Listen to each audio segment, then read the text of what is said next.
Well, hello, thank you for joining me today again on the church history trail, and it's very windy here. We're near Loch Gall, so I hope you can hear me okay with the wind. But what you're actually looking at is the field where the Battle of the Diamond took place on the 21st of September 1795, and this wee cottage in front of us is the cottage that was at the heart of the battle, Don Winter's cottage. The 1790s were challenging times in Ireland, especially in County Armagh here, and periods of economic hardship during the 18th century had given rise to a number of secret societies, and these groups provided a voice for the ordinary working man, and fights between the societies often actually descended into sectarian brawls at markets, fairs and at crossroads. And the rural areas of Armagh and Tyrone became dominated by Roman Catholic defenders and also Protestant People Day boys. And these two groups clashed with alarming regularity, and often raids on the other community were actually motivated as much by economics as by sectarianism, with the attackers often trying to destroy weaving looms, which many small farmers actually used to supplement their income. So this is Don Winter's cottage, as you can see. It says Don Winter, spirit merchant, tobacconist, grocer, and it's closed today, but hopefully the ancestral house will be open.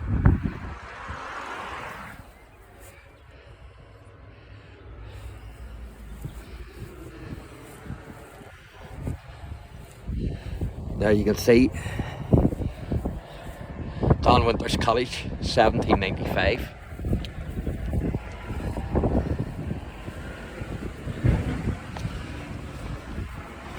As it says here, Don Winter's ancestral home, which is just down the road there, the focal point of the Battle of the Diamond on the 21st of September 1795, which led to the formation of the Orange Order in Sloane's House, Loch Gall, and we'll be going to Sloane's House later on.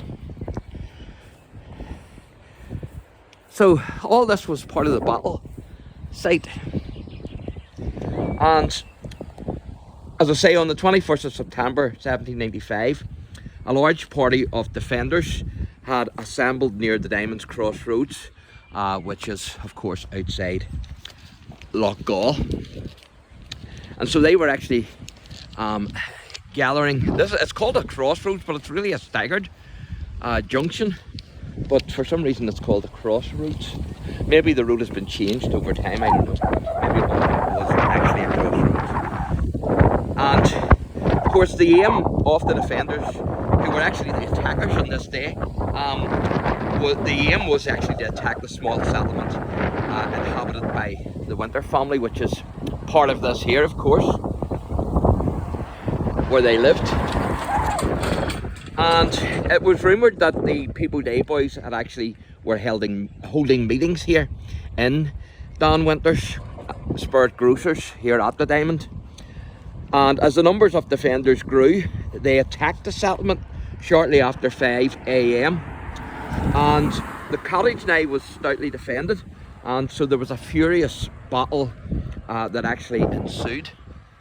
And after initial success, the defenders were actually, who are the attackers, were actually beaten back as more Protestants arrived to defend the Winter family. So they were pushing down from the hills there, in the fields, towards the cottage, and they would eventually be pushed back, the defenders, but the cottage was set on fire.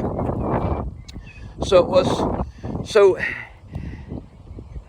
as I say, before long the cottage it caught fire, and Don Winter's sons then were forced to evacuate the cottage. Now there are no doors at the back, but the windows afforded the family an escape route, and obviously the house has been redone from that time. Now the Orange boys, who were up on the hill at the back of the house, they were covering fire as the Winters came up the hill to join them actually at the top of the hill. And so the defenders now proceeded up the hill, led by Captain McGarry of White Cross.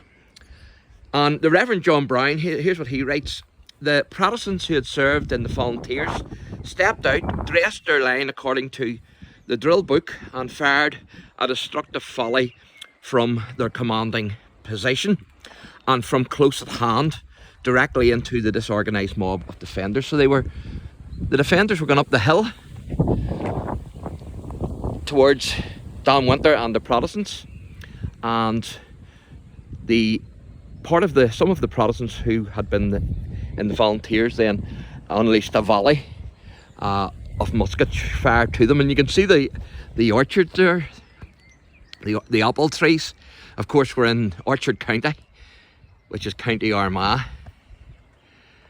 and you'll get a lot of these apple tree orchards about the country. So you're looking here at the battle site of the Battle of the Diamond. Now, I have to say, to me it's more of a skirmish,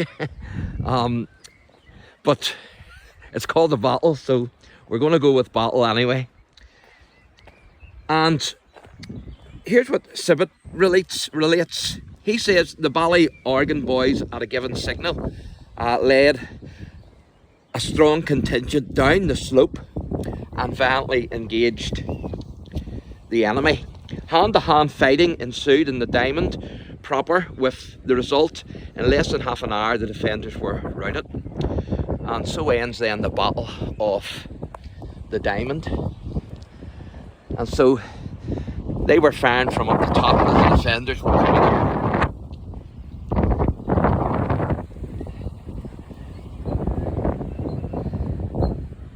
And Ogley Argowan, he states that 4 of the Protestant party were killed, and also that 48 of the Catholic defenders were killed, including Captain McCarry of White Cross. And so here's a wee memorial to that occasion, and it says 1795 to 1995, and you can see there it says, this monument is erected by the County Grand Orange Lodge of Armagh to commemorate the bicentenary of the formation of the Orange Order after the Battle of the Diamond on the 21st of September 1795. And there you can see the cows in the field, and there's a wee calf. There's a wee young calf. A few of them there actually, and one of them's being, in fact, they're being very nosy. They're wanting to know what I'm doing here. Hello, hello, hello, hello. Oh, he's getting up. He's curious to see what I'm at. So I'm going to end this wee video here, and what we're going to do now is we're going to head down to those buildings there, which is the ancestral house of Don Winter's family. And so stay tuned for that. Again, thanks for watching, and God bless.